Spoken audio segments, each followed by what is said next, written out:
the groups which are responsible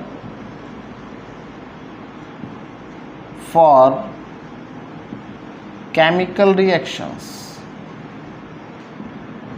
are called functional groups।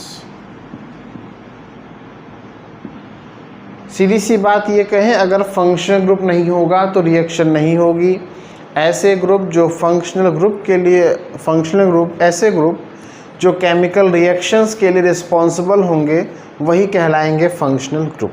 हैं तो बहुत सारे, आपको जो पढ़ना है वो हम आपको बता रहे हैं। जैसे कंपाउंड है और फंक्शनल ग्रुप है ना क्लास। कंपाउंड में जैसे सबसे पहले एल्केन आपको पढ़ना है, फिर एल्कीन आपको पढ़ना है, फिर एल्काइन आपको पढ़ना है, फिर एल्कोहल आपको पढ़ना है, फिर एल्डिहाइड पढ़ना है, फिर कीटोन पढ़ना है,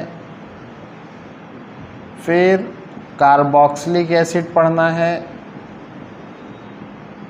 कार्बोक्सिलिक एसिड, फिर ईथर पढ़ना है। उसके बाद आपको क्लास ईस्टर पढ़ना है।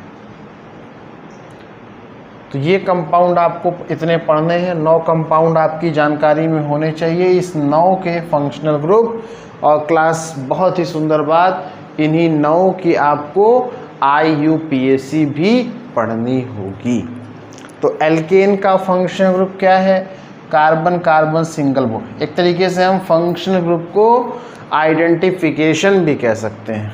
एल्कीन का functional group C double bond C, alkyne C triple bond C, alcohol single bond OH, aldehyde single bond CHO, ketone single bond CO single bond, carboxylic acid single bond C double OH, ether single bond O, Easter single bond C double O single bond. Class एक बात और ध्यान रखेंगे, minus sign ये नहीं है, ये single bond लगा हुआ है ना। बहुत बारीकी से, बहुत ध्यान से एक बार फिर से मैं आपके सामने पढ़कर बता दे रहा हूँ। Alkane C single bond C, alkene C double bond C, alkyne C triple bond C, alcohol single bond OH, aldehyde single bond CHO, ketone single bond CO single bond, carboxylic acid single bond C double OH, ether single bond O single bond और ester single bond C double O single bond.